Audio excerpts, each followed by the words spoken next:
Hi everyone, I'm Lewis Bolden and this is Solutionaries. Today we are talking trash. Some say it is the biggest global problem that no one is talking about. And in the United States, we certainly contribute our fair share. Experts say the average American creates about 4 pounds of trash per day and up to 56 tons of trash per year. The United States makes up about 5% of the world's population, but contributes about 40% of the global waste, according to experts. And dealing with trash can be a huge undertaking.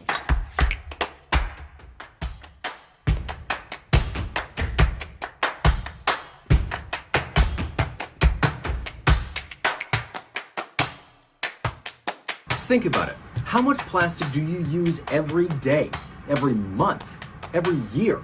Now, how much plastic do you think you used every day for the last 2 years? All the masks, the filters, the plastic packaging for at-home tests, and all of the packaging to get that delivered. A recent study found that the average American's use of single-use plastic exploded during the pandemic.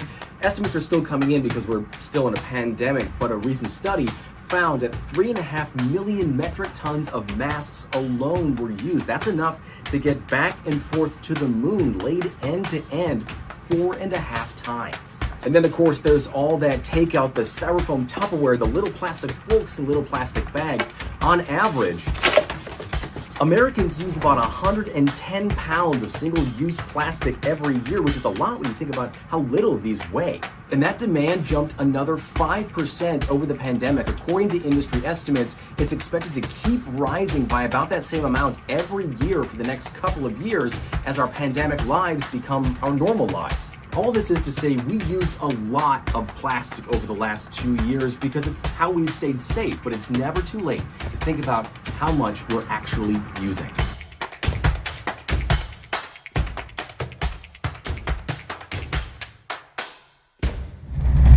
Go into any store right now and buy pretty much anything and you'll find packaging that looks like this, or this, or this. Shrink-wrapped, sealed, and stored, all in plastic. And the one thing all these have in common isn't that it just seems like overkill to put all this packaging around products, it's that most of it can never be recycled. But why did we start using this in the first place? Pretty much since humans have been making stuff, we've been making things to put that stuff in, known in the packaging industry as flexible packaging. The first recorded pieces of packaging date back to ancient China in the 1st or 2nd century BC. Sheets of bark were treated and used to wrap foods. As time went on, obviously companies experimented with and still use what's known as rigid packaging, like glass or metal. I mean, Coke bottles are still iconic, but plastics have dominated the last 70 years. Plastics take the stage at an international exhibit in Amsterdam. Plastics were originally off limits to consumers. The first plastics with names like styrene, vinyl chloride, and celluloid were developed in the late 1800s and were meant only for military use. The horizons of plastic are lengthening and strengthening too.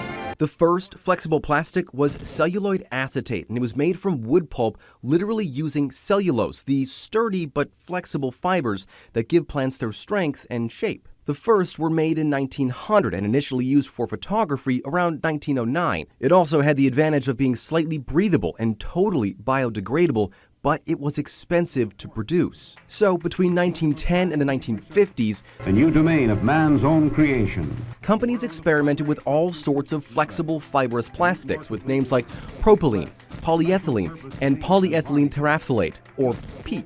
Here it is, the most amazing food wrap ever developed, which becomes the most used plastic by the 1980s. And people were excited about these new plastics. I mean, really excited. Just look at this video from Dow Chemical that I think was made for high schoolers or something. Chemistry needn't be a drag. Just take another look, it could be your bag. Anyway, all of those have a few things in common that made them great choices for packaging. For starters, they're non-breathable, so they can keep food fresher for longer. They're generally clear, so consumers can actually see what they're buying. And maybe the biggest advantage, they're just cheaper to make than other plastics. With the rise of e-commerce in the last 20 years, flexible plastic has become the most efficient way to ship things we buy.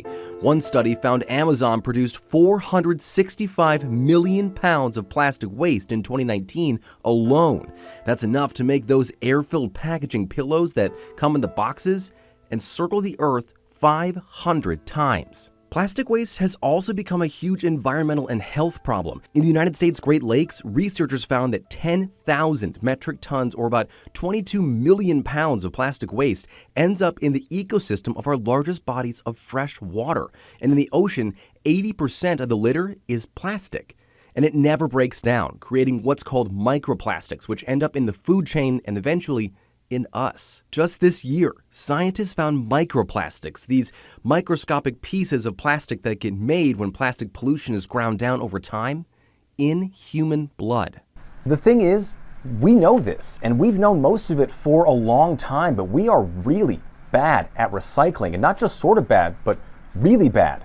Since the 1950s, only 2% of all the world's plastic has been recycled. But there are people working at the most local levels to try to fix that. Which is why we came here, a place literally called Recycle Here, to talk to one of them. We started with our youth, and we've grown to now work with businesses, and we work with the community on the Detroit Recycles curbside recycling program. Natalie Jacob is the executive director of Green Living Science. She helps teach kids about trash and recycling in Detroit, where the city deals with millions of pounds of litter each year. In 2018 alone, Detroit's Department of Public Works collected 92 million pounds of trash from illegal dumping sites around the city. People like Natalie have been instrumental in getting recycling into Detroit public schools and apartment buildings downtown, including the one I live in, which I didn't know until we talked. Their lessons are meant to teach kids about recycling, why it's important, and how they can start recycling. For the education to be impactful, we have to have some scare factor in there, so we do let them know the negative impacts plastic has on the animals. In some cases, we have shown them pictures. It breaks their heart to see it. It breaks our hearts to see it. And so we do have some element of that, but we do focus a lot more on here's what you can do, and here's why it's important. But at the local level, getting kids to think about recycling can create a lifelong habit, and one that trickles up to their parents. Kids get it. Kids get it more than their parents do. One of the things we hear the most is that the reason that a family is here is because of their child. So they learned about it in school, they made their families recycle, and they wanted to come here. But it's only part of the solution. Well, all of this is great, and it helps on the small level to clean up our neighborhoods and cities. Solving the problems of plastics is not something that we can crush our way out of. It's going to take real change at the biggest levels. And that's where the work of researchers like Michigan State's Dr. Mohammed Rabnawaz come in. Plastic recycling is a big problem. Literally speaking, today, 40% of the plastic that is produced, it goes into the packaging. And packaging essentially is creating almost 50% of the plastic waste. Dr. Rabnawaz works on developing new kinds of packaging that's more biodegradable and can help reduce waste. But even he would say it's just as much about getting companies to start using better packaging as it is about design, which is why he says the solution to this problem is to give big companies incentives to change their packaging or tax them for using environmentally unfriendly plastic, sort of a stick and carrot for corporations. If you are using virgin material like new plastic in the package, you need to pay a penalty, extra tax. And the carrot is for the companies, if you are putting more recycled content, you get tax incentive. So basically giving them both options. You want to go this way or that way, you will have the benefits if you move forward with the recycling. And he says that stick and carrot method has already been shown to work.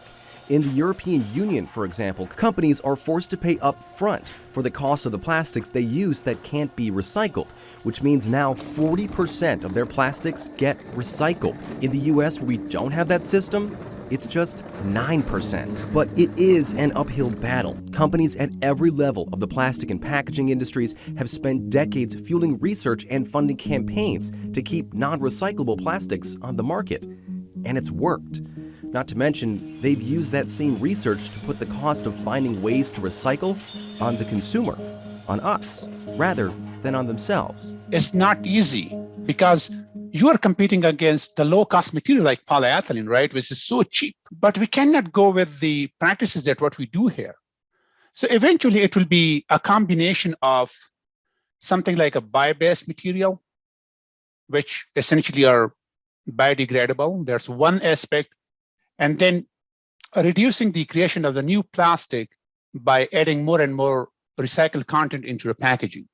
So those are the two things that I see like should go together. Plastics and plastic packaging is a really complicated problem with complicated solutions.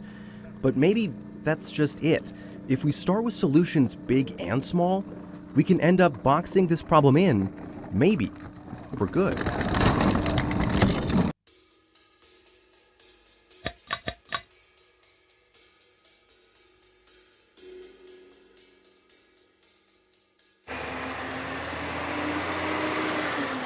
There are more than 126,000 workers who pick up garbage and recyclables from neighborhoods and businesses across the country.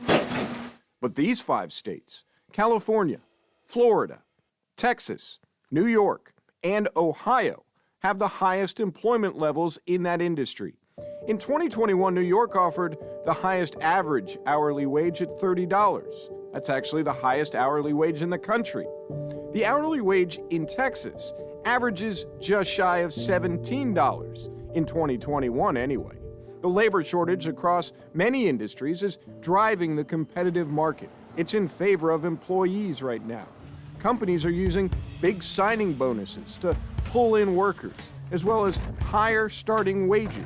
The city of Houston is offering a signing bonus, but says they're competing with others who offer a starting pay at $25 or more. The city of Houston's starting pay is around $19.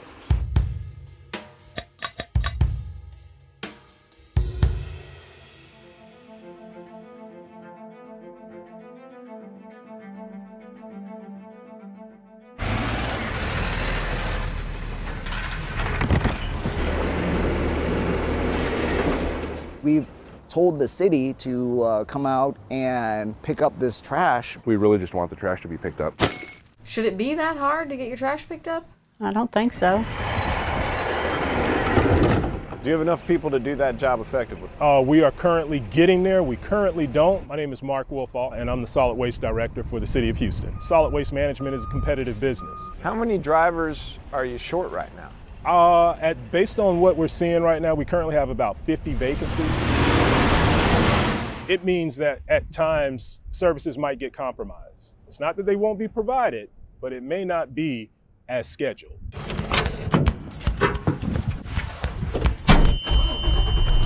No, they can't function without us because we have to, it's a federal law that we have to pick up garbage. My name is Sanae Stanberry Roberts. I'm an operator with the City of Houston Solid Waste Department. The city is growing more day by day, so as the city grows, we're not getting the manpower, the personnel that we need. And a lot of people, went to trucking companies because they were offering more money. The thing about the garbage truck drivers is they get their license and they decide they want to be over-the-road truckers or something, and that's the route they might take because of the higher pay and different benefits and things. I'm Jimmy Monk. I'm the CDL coordinator / instructor here at Alvin Community College. A garbage truck is just a Class B with no trailer.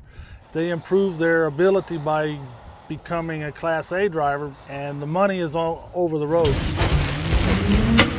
There's a sign on 59, a company out of Austin's offering $8,000 retention bonuses. It's definitely an employee's market right now. My name's Matthew May. My brother and I are the owners of a residential trash and recycle collection company, Best Trash. We've had some trouble with employee retention with the market. The more competitive it gets for employees, the harder it is to retain them. We're definitely competitive And You've got to be. With our insurance, health insurance, and we do an employee loan program. At any time, we probably have $50,000 to $70,000 out in employee loans. We're currently doing a market rate study right now, right? And we see where some of our counterparts in the industry may be paying $25 or $26 an hour. And that's a big fine. gap. That's a big gap. But the schedule, the work schedule that we have, you actually have time with your family. I do know that there are some opportunities for improvement.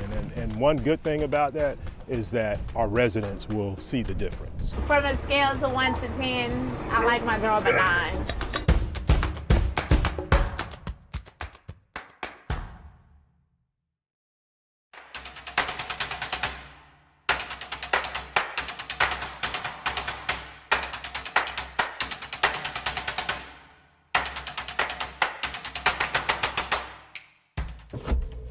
I would bring like plastic water bottles like every day almost. You don't think about it. It's just a habit. I played softball my whole life, so yeah, I definitely use Gatorade bottles, single-use plastic water bottles all the time. Plastic, as we know it, first surfaced in the 1950s, made from petroleum. It's cheap and convenient. Since then, factories have produced 9.1 billion tons of it. Now, humans use 1.2 million plastic bottles per minute.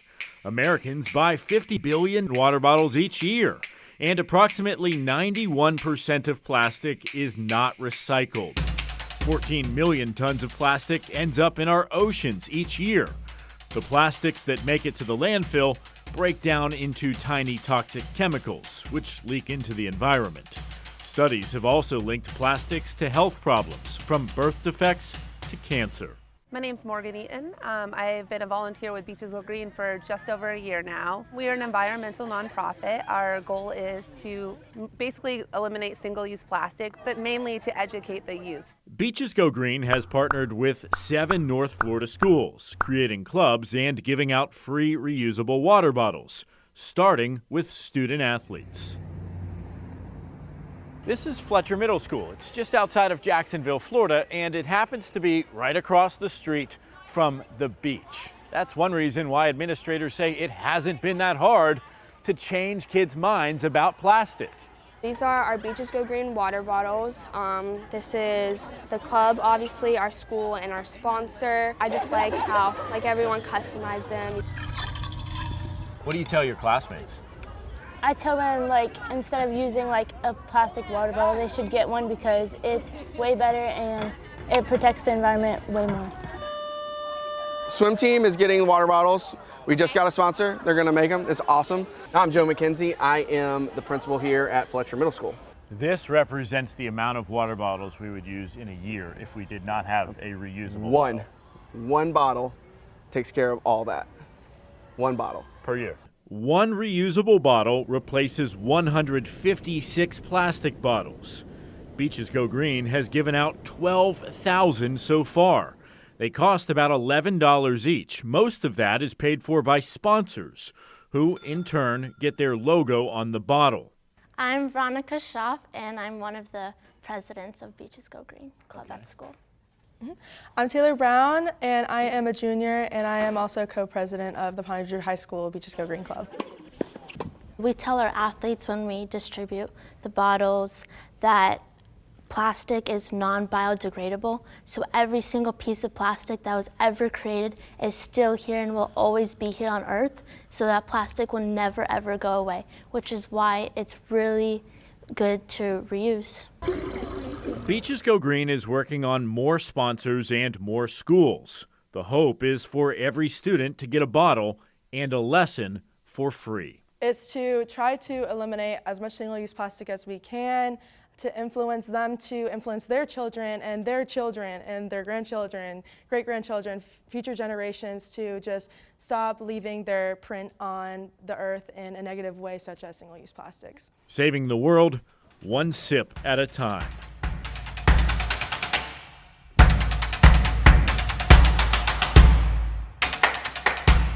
Trash in our waterways is also a problem. Plastic bottles, plastic bags, basically anything that's man-made that's not supposed to be there is considered marine debris. Sometimes you can see the debris just walking along the beach. Other times the debris is so small you can barely see it in the water. These are often referred to as microplastics. Right now, there is a new push to clean up these microplastics, and there is research that suggests that these plastics can even end up in our bodies. That's according to John Peterson with SeaWorld. Solutionaries correspondent Eric Sandoval has more.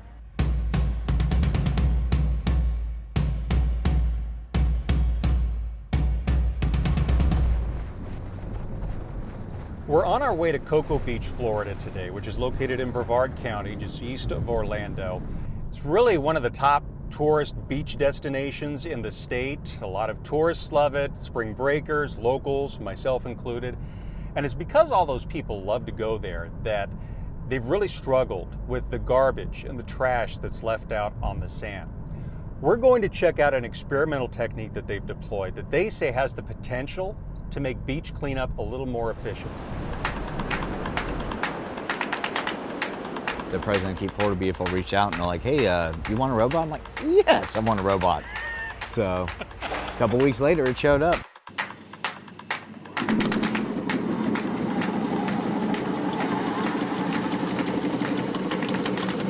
My name is Brian Bobbitt, Executive Director of Keep Brevard Beautiful.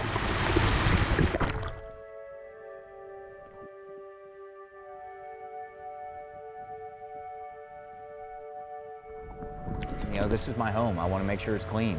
You know, we see people that are here with their families. No one wants to have trash out on their beach. So this is why I do what we do. This is Bobbitt.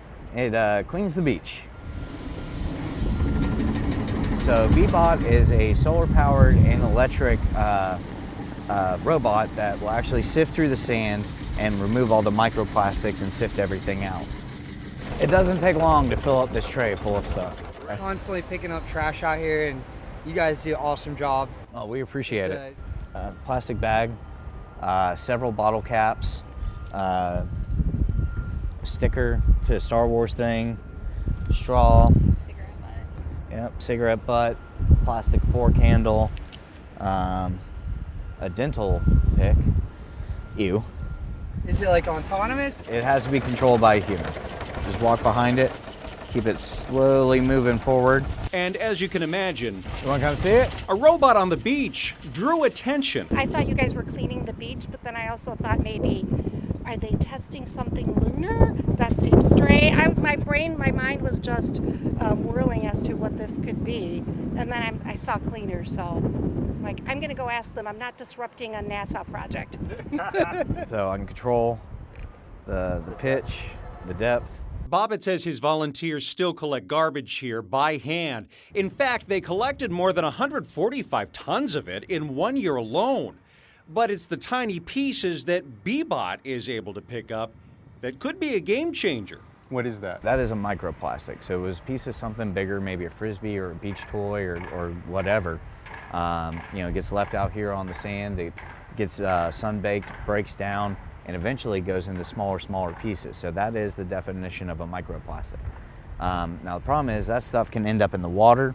Fish eat it, turtles eat it, other wildlife eat it. We eat the fish. I was going to say, and then we end up eating the fish and it gets in us. Exactly. So my official title is Education Coordinator at the Marine Science Center. My name's Shell Webster. And Shell, short for Michelle, says garbage that makes its way into oceans and lakes can impact marine life that lives there, like sea turtles. When they're in the ocean, they're looking for food, they're holding their breath, they're diving down to go and get things like jellyfish. And then you're diving down again and you're going down for another jellyfish, but showing them that it looks like a jellyfish. It's a grocery bag. Right. And that's why this is, you know, I love the fact that you love this one. This is great. My little plastic bag in the water that just looks like a jellyfish. Hi, my name is Alyssa Hancock. I am the Assistant Manager of Sea Turtle Rehabilitation here at the Marine Science Center in Ponce Inlet, Florida. So in here, we're actually in our sea turtle hospital. And it's inside this hospital that Alyssa and her team have helped save the lives of more than 25,000 reptiles. A lot of those were sea turtles who were trapped in garbage. We've got some fishing line. It gets entangled around their flippers as well as around their necks. So Ghoul was one that we actually found plastics in his GI tract. So all of this actually came from one turtle. So unfortunately, we do see this a lot with these guys. And I don't know if you can tell, but it's actually really hard plastics. So the problem with that is if it's going through his gut, it's actually going to cause lacerations and issues with his gut as well. If they're eating seagrass or anything on the bottom of the ocean, you get that plastic down there as well. That has to be heartbreaking to see. It's really hard, especially when we've worked with a patient so long, and then unfortunately, if they pass away due to plastic ingestion, or if we find it later on, it's really tough for us. How do you get through that? Kind of just have to focus on the ones that we can release and the ones that we can help, and know that we're trying our best for all these animals. Oh, that sounds so easy though. I mean, it's not that easy, is it? It's not, no, unfortunately, but we just have to focus on the good.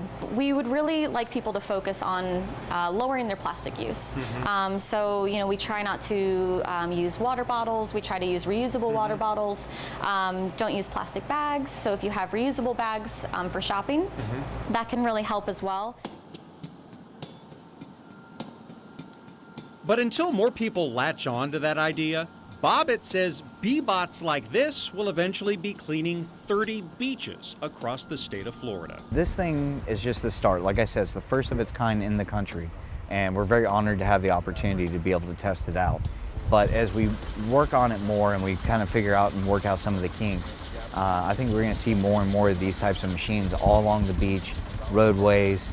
I think this is kind of a way of the future, but we're always going to have humans do the right thing first.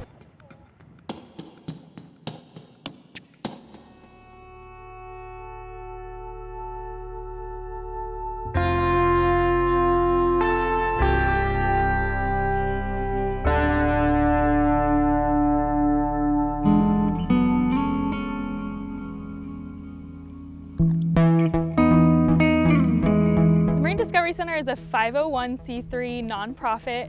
It's a nature center that focuses on hands-on, feet-wet opportunities for education, exploration, and conservation.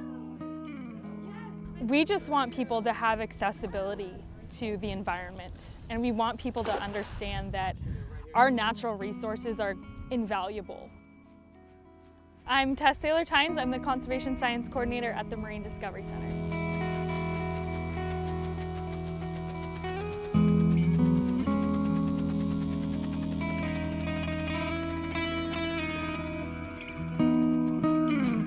This was a high school track and field, which, as you can imagine, wasn't really being used by a lot of fish or birds. 5 acres that used to be kind of non-functional for wildlife is now really a nursery for wildlife. So, in addition to all the marine life that's probably out here, you probably also see a lot of junk and trash. Yes, yes. Tell me about some of the things you've seen. Commonly we find items like bottles and bottle caps that may have flown off someone's boat as they were driving by. We find plastic bags. Fishing line is left behind a lot of the time.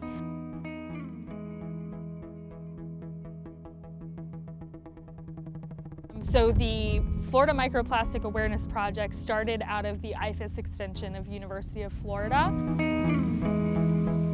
Okay, I'm going to be collecting a water sample from the kayak launch. Ed Loomis has been involved really strongly through microplastics since the beginning of our involvement with the studies. I have orthotics inside that are fairly new, and I don't want to destroy them. Citizen science is a huge part of the mission at Marine Discovery Center. It's a 1 liter bottle. And the whole idea behind citizen science is that we can have people from the public getting involved at a scientific level without having to go through the labs or the master's programs or what have you.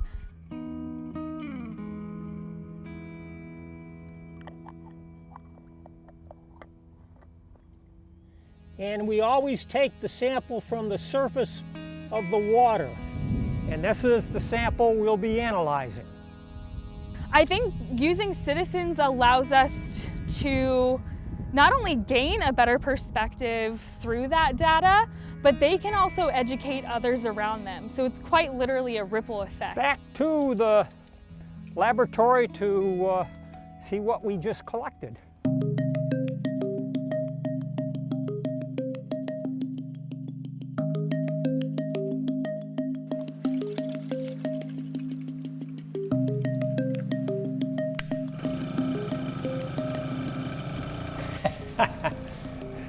It's a little lighter than coffee. It might be green tea, maybe. So when you're done with this, you're going to take the filter and then put it underneath the microscope to see. I'm looking at every little square on that filter. Anything that might resemble a plastic, a film, or a fiber.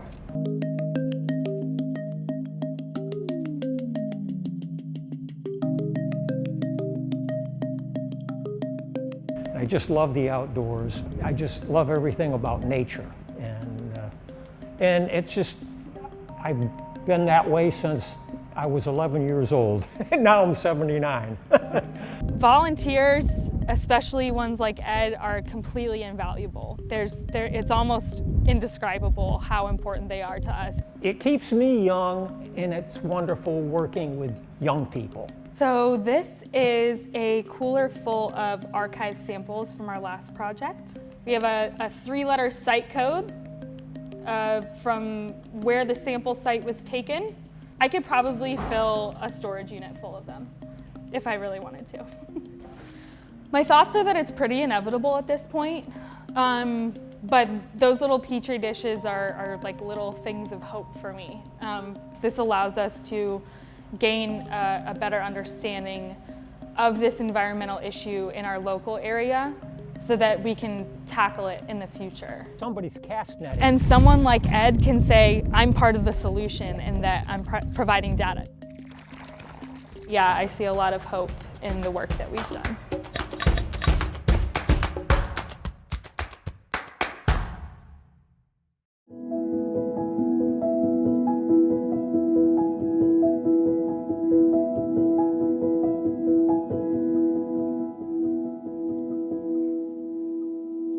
Recycling can be confusing.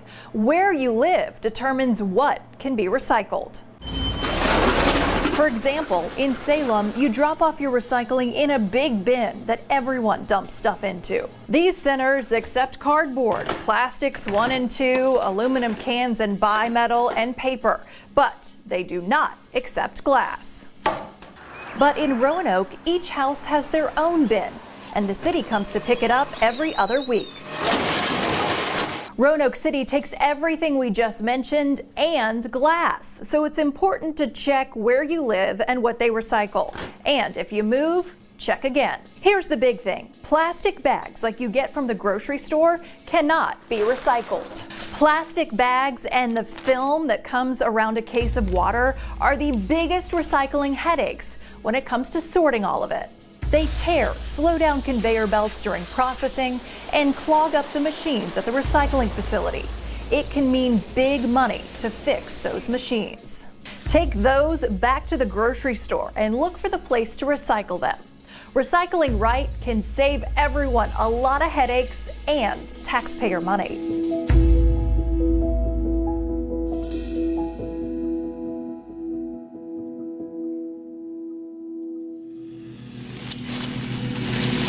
I take pride in my community. I think it's important for everyone in a community to take pride in their community. I care about my environment and I care about the critters that live in it.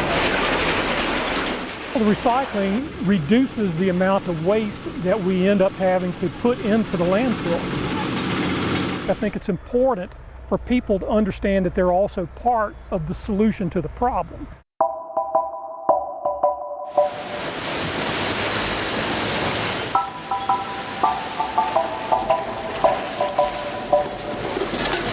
When you look at all this, what do you see? Money. I mean, I'm a businessman. My goal here is, you know, as a manager, all goals are to maximize shareholder profit, but I look at how much return we can get to cover our expenses and maybe put a little bit in the bank.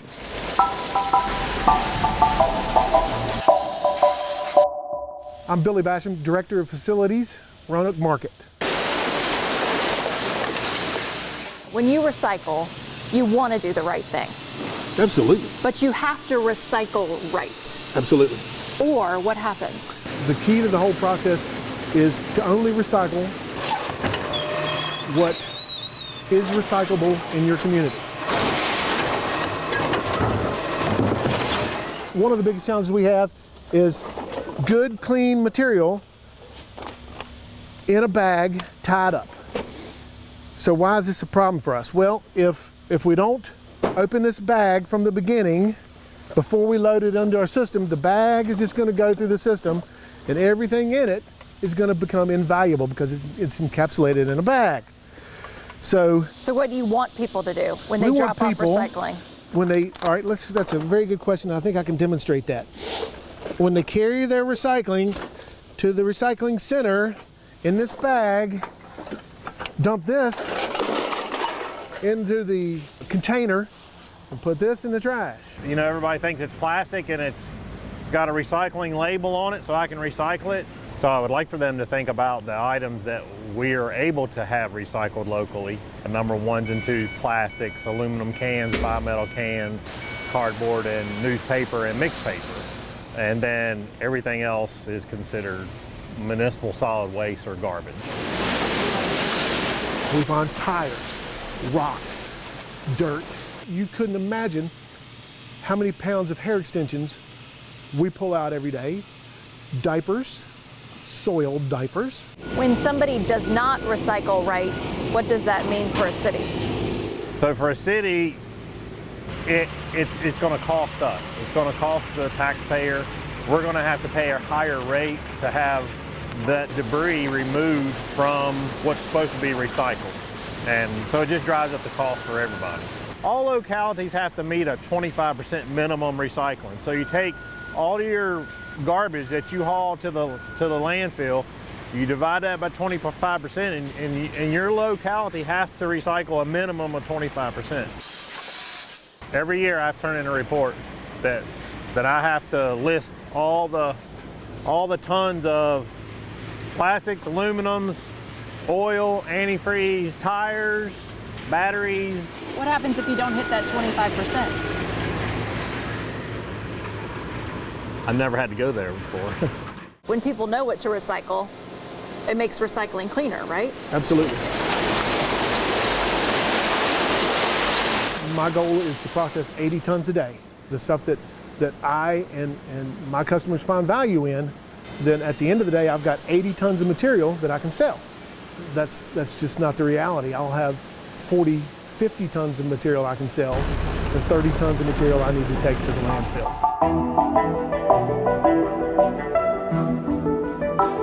Recycling reduces the amount of waste that we end up having to put into the landfill. Landfill construction is very expensive.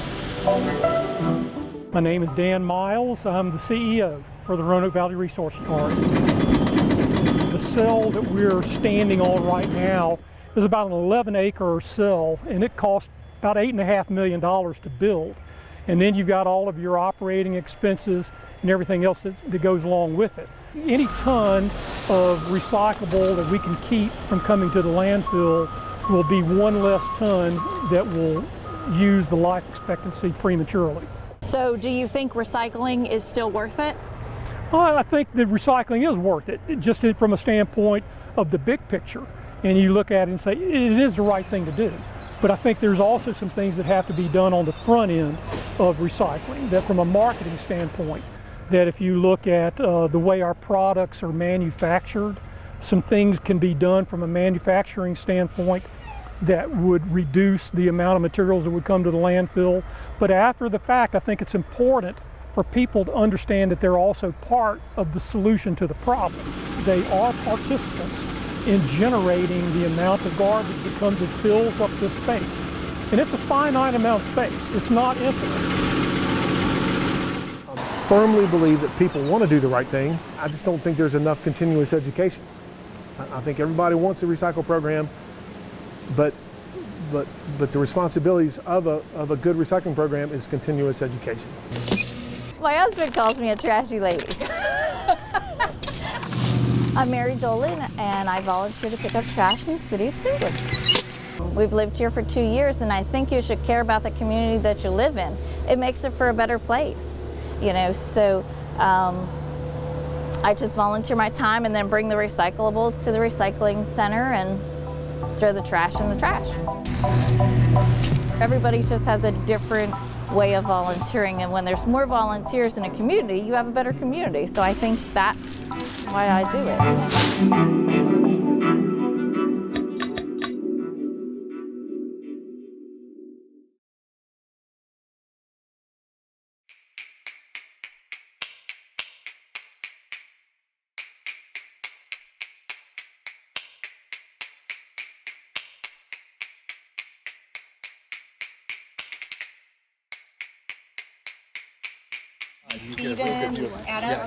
Volunteers from numerous caving organizations regularly gear up and enter caves and sinkholes to clean them.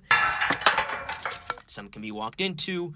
Now you can take your left hand off the rope and feed off on the hand as you go over these lips. Others require rappelling down. This is basically an extension of the cave. So we came down this 40-foot drop, maybe 45-foot drop, and the cave keeps on continuing down the slope here. And the cave, it was used as a trash dump for many years. And some of the trash that has come up here ended up being washed down there because the cave takes water and it just gets carried away. A lot of the rainwater, washes into these caves, and then eventually get to our, drinking water eventually. So we don't want all the trash to be the part of the filtration system. Water will flow through cracks in the rock into Edwards Aquifer, recharging San Antonio's water supply. But keeping the caves clean is a must because this could contaminate the water. Of course, some of the other industrial materials that we have, car batteries, lead batteries we've seen, radiators, we've seen car parts, etc., that have been thrown in these caves and they sit there and they slowly release, the material over time. And if you have enough of those sinkholes that have been used for disposal of material, you can result in localized groundwater contamination problems. Some of them had like gasoline or gas. So those are really, toxic waste. This is one of the messiest rooms in the cave. You can see all the trash here, all the different clutter, glass bottles, tin cans. You'll find some random items like this. This appears to be a toy cash register. Then you also have more hazardous things that our water actually filters through before going into Edwards Aquifer. And this right here is toilet bowl cleaner. It actually has danger and poison on it. Ranch dumps have been used for many, many years for disposal of basically ranch waste. And that before people really understood the relationship between the activities on the surface and our water resources. Just your initial thoughts when you see so much debris and waste in some of these caves. It kind of makes me sad in a way, but it's also understandable. I mean, given that this occurred so long ago, the owners tell us that, that nobody's used this as, for trash in I want to say like 50 years or so. We rigged that tree and we have a little haul system to pull up the actual buckets, but then we also have that rope system for people to safely go down. How much trash do you think you've already taken out, and how much more do you hope to be able to pull out? Hundreds of pounds of trash. Yeah, it's quite amazing how actually there's one wall where all the crumbled up tin cans are like almost wedged in and have become part of the wall. There's certainly a lot of trash that we just can't get to, we can't physically remove, it's too difficult or actually too dangerous for the volunteers who are down there handling broken glass and sharp metal and sharp wire and it falls and rolls down into crevices that we just can't reach. Edwards Aquifer is San Antonio's main source of drinking water. Currently, it's sitting at excellent for water quality. This trash has been there for 100 years, and we still have pretty good water. What's the point of getting that trash out now, or what's the benefits to it? Well, it's not always clear how quickly these contaminants will move through the system. And as the waste is there, it continues to degrade and will continue to release material. Removing trash will certainly help improve water quality on a local basis, but it's very difficult to quantify because we don't always have nearby monitoring points that we can actually do a before and after sample of water quality. What are the signs to you that show, hey, this is definitely working, we are actually doing something good and bettering the water quality? Well, we're seeing an improvement, I think, in removing the trash net related to the habitat of individual caves, and you compound that with many, many caves that have been cleaned up, and we think it'll have a positive impact on the aquifer.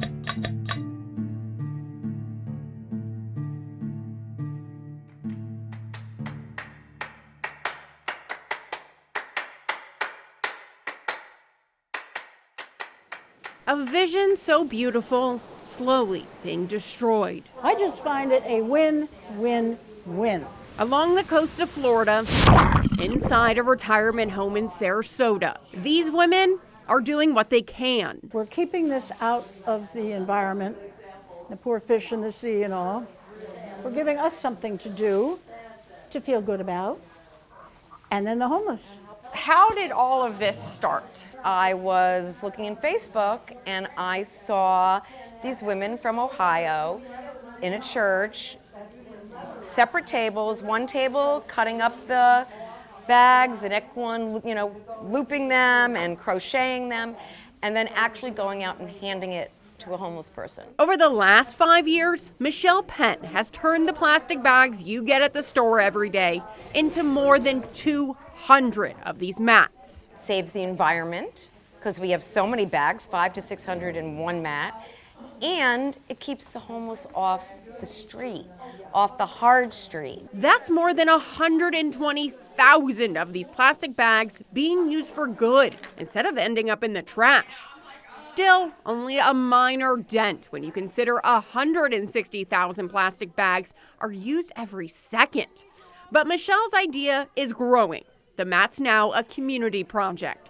People giving so many plastic bags to Michelle, she started teaching others her skill. We're the loopers, and then we roll up and make balls. Like an assembly line, everyone has a role at the assisted living facility at the Bay Villages. I guess we retired people don't really have a super whole lot to do, and I am in a motor chair, so I can't get around much, but I sure can do this. The women meet once a week for an hour. How great is this? You get to sit here for like an hour? Yes. And Chit-chat, gossip. But these mats are time consuming. First of all, they're over there cutting them, the bags, and trimming them. Then they make this, which she told you was plarn. It's poly yarn. That's how it got the name. And then we roll it up into balls, and then we start crocheting. So how long does it take you to do this? I can't give you any time frame because I don't do it that often. And also hard on the joints. I'm about paralyzed now. But the work rarely stops. We are moving and grooving over here. Knowing each bag, loop, and eventually mat serves a greater purpose. It's kind of thrilling for me to watch them accept these things. They're so pleased. After a dozen or so mats are made, the women take a field trip, personally handing them out. I couldn't go because I knew I would cry. Oh, well, it was hard for you. Yeah, I'm very sensitive and I knew I would cry. I mean, because we have so much and they have so little, it's just heartbreaking. Which is why through the pain and many hours, the work gets done for moments like this. We met this woman who says she's been homeless for the last couple of years. So you don't have to lie on the ground. These are the grocery bags? Yes. That's what I was looking at. Right, Publix. I see. Walgreens. Amazed by the intricate detail that goes into one of these mats. What does this mean to you? It means that I got something to sleep on and be comfortable. And it was joyful to get this, because I wouldn't have been here. I was just about to go catch the bus, and I'm so happy that I stayed to get me something to sleep on comfortable. Some things don't come to you. No, they don't. Some don't come, but the blessings do. A true win-win-win for everybody involved. We'd like to hear what you think about the topic. Leave us a comment below. And be sure to subscribe to our Solutionaries channel. We're just getting started.